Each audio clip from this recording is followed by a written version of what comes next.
Assalamu alaikum. Peace to you all. My name is Saba Ahmed. I'm a law student at American University. I am here to ask you a simple question. I know that we portray Islam and all Muslims as bad, but there's 1.8 billion Muslim followers of Islam. We have 8 million plus Muslim Americans in this country, and I don't see them represented here.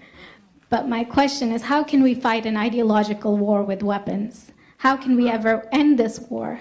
The jihadist ideology that you talk about, it's an ideology. How can you ever win this thing if you don't address it ideologically? Great question. I am so glad you're here, and I am so glad you brought that up because it gives us an opportunity to answer. What I find so amazing is since the beginning of this panel, which we are here about Benghazi attack against our people, not one person mentioned Muslims. We are here against Islam, or we're launching war against Muslims. We are here to discuss how 4 Americans died and what our government is doing. We were not here to bash Muslims. You were the one who brought up the issue about most Muslims, not us. And since you brought it up, allow me to elaborate with my answer. There are 1.2 billion Muslims in the world today. Of course, not all of them are radicals. The majority of them are peaceful people. The radicals are estimated to be between 15 to 25%, according to all intelligence services around the world. That leaves 75% of them peaceful people. But when you look at 15 to 25% of the world Muslim population, you're looking at 180 million to 300 million people dedicated to the destruction of Western civilization. That is as big of the United States. So why should we worry about the radicals, 15 to 25%? Because it is the radicals that kill. Because it is the radicals that behead and massacre. When you look throughout history, when you look at all the lessons of history, most Germans were peaceful. Yet the Nazis drove the agenda. And as a result, 60 million people died. Almost 14 million in concentration camps. 6 million were Jews. The peaceful majority were irrelevant. When you look at Russia, most Russians were peaceful as well. Yet the Russians were able to kill 20 million people. The peaceful majority were irrelevant. When you look at China, for example, most Chinese were peaceful as well.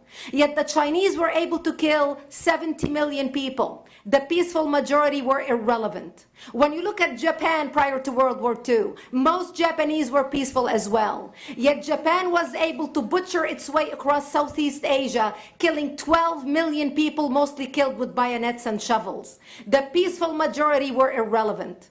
On September 11th in the United States, we had 2.3 million Arab Muslims living in the United States. It took 19 hijackers, 19 radicals to bring America down to its knees, destroy the World Trade Center, attack the Pentagon, and kill almost 3,000 Americans that day. The peaceful majority were irrelevant. So for all our powers of reasons and us talking about moderate and peaceful Muslims, I'm glad you're here. But where are the others speaking out? And since you are the only Muslim representative,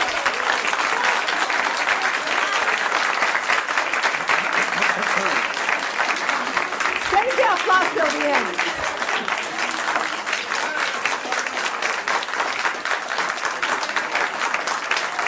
Thank you.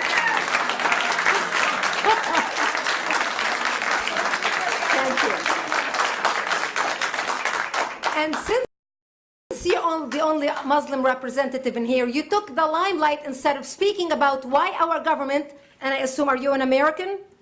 You're an American citizen. So as an American citizen, you sat in this room, and instead of standing up and saying a question or asking something about our 4 Americans that died and what our government is doing to correct the problem, you stood there to make a point about peaceful, moderate Muslims. I wish you brought 10 with you to question about how we can hold our government responsible. It is time we take political correctness and throw it in the garbage where it belongs and stop calling it